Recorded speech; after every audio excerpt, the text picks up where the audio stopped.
Yo! So, the only Les Paul review you'll ever need. Um, First of all, humbuckers. Absolutely.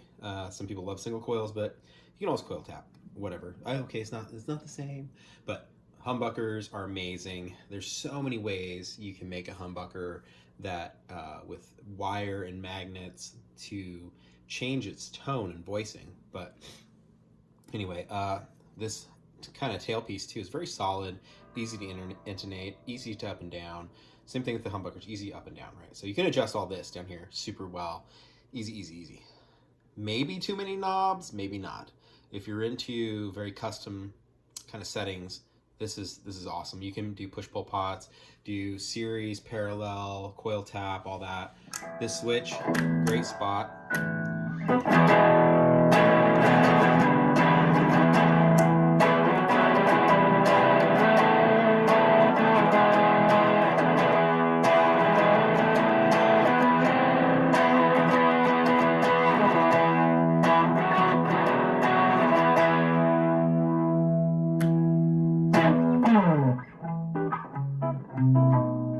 So yeah, a lot of amazing things about the Les Paul, from kind of like being able to just reach down, adjust stuff, independent tone and volumes. Some people don't like that, some people do. Pick guard is almost irrelevant. The large maple cap allows you to use figured maple, obviously, and then there's all the sunbursting too. But maple cap with a giant glue joint into mahogany allows you to chamber it if you wanted. You can make these so many different weights. So mine's kind of heavy, it's all solid, so it goes straight down. Then the downside is it feels like the headstock is very light, but a light headstock and the light vintage tuners adds to this thing where the vibrations with a very thick neck joint, very solid, thick neck joint, right into a thick body, the vibrations stay in the strings, so you get a lot of sustain. Now the downside is the headstock angle. These things break all the time. Fortunate enough that mine has not been dropped and broke yet, but it's not like if it will, it's like when it will. Whereas like Fenders have a straight back thing, it's maple, no issue. So lightweight headstock, lightweight tuners, you can put heavier tuners on. I don't buy into the whole mass up here thing that creates better tone. The only reason I'm making this video, by the way, is because I'm adjusting my truss rod, so I took the cover off. Okay, so flat radius fingerboard for shredding versus some of the vintage curves as well. So there's a little bit of goodness in a shorter scale length too, but not always, right? So the other thing you're going to run into on the Les Paul is access to the frets. So I can kind of get around it by just coming up here, my hands here. Some people kind of do weird things with their hands, but I can kind of really playables like mostly right here. So you're not going to get a good 24 fret thing, really. That's the last good arpeggio.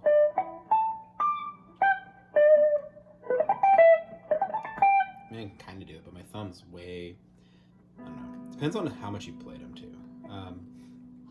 So shorter scale length, maybe your fingers are going to get tight up here. Mine kind of do. So it just creates a different way of playing in a different tone though. So that's not bad. It just, the limitations actually make you more creative.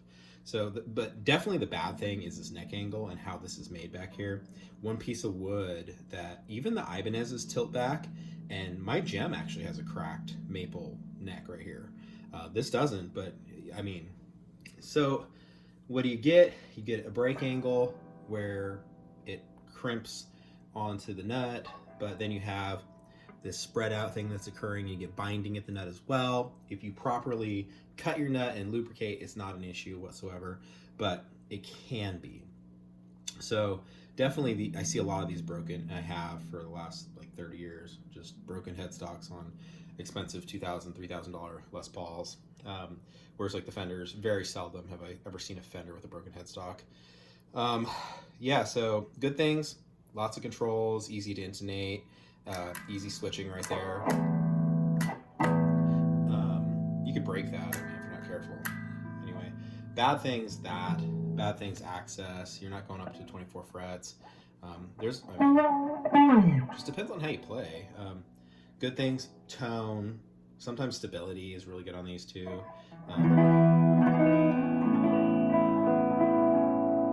It is like playing an antique instrument, though, if you played Ibanez's, for instance.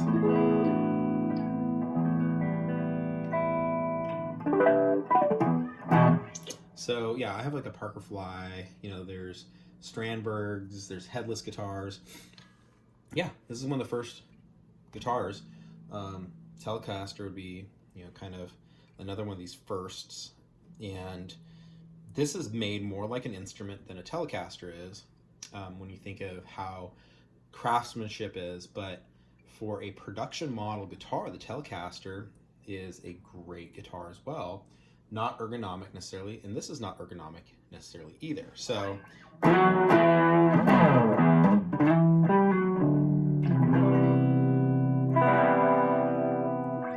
Jimmy Page used both. Strats, awesome ergonomics. I'll do a review on Strats, but I'm not a fan of single coils necessarily. They're a little bit harsher.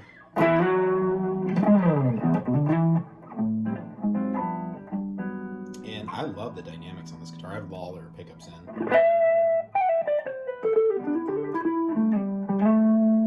And just like, man, I feel like I can just goof off on this thing.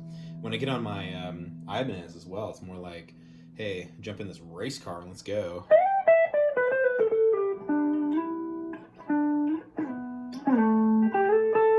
And I wouldn't play the same on this if I hadn't played an Ibanez my whole life too.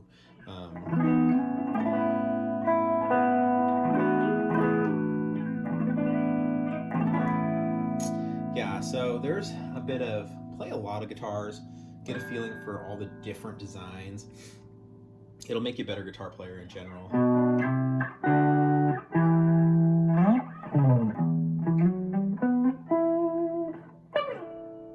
I love some of the early like Les Paul like recordings too, where he's just like talking with his guitar. Steve Vai does that on a gem.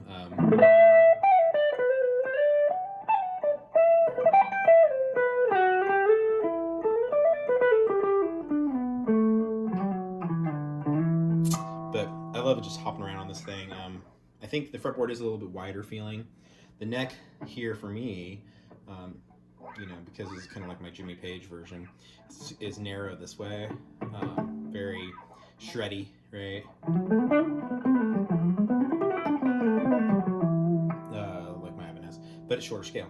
So, and I have my own kind of versions of that as well that is Fendery. But yeah, you're not gonna like replace this neck easy. That's a problem. So to work on these, if you have a break or any of that, definitely true luthier work, woodworking happens. Nitrocellulose lacquer, yeah, it's cool, no issues. The binding in plastic over time could just explode one day and just disintegrate. I've seen that on old ones where the plastic is just like very much deteriorating.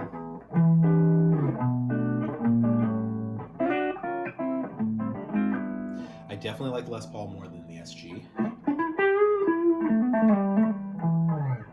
The SG is more playable. I've never owned a double cutaway though, so I don't know how that is. But some of the stuff I like, easy, right? Chords,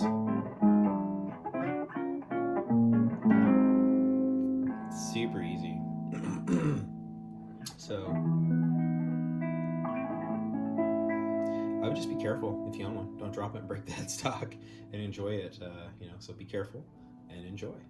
All right, thanks guys. Bye.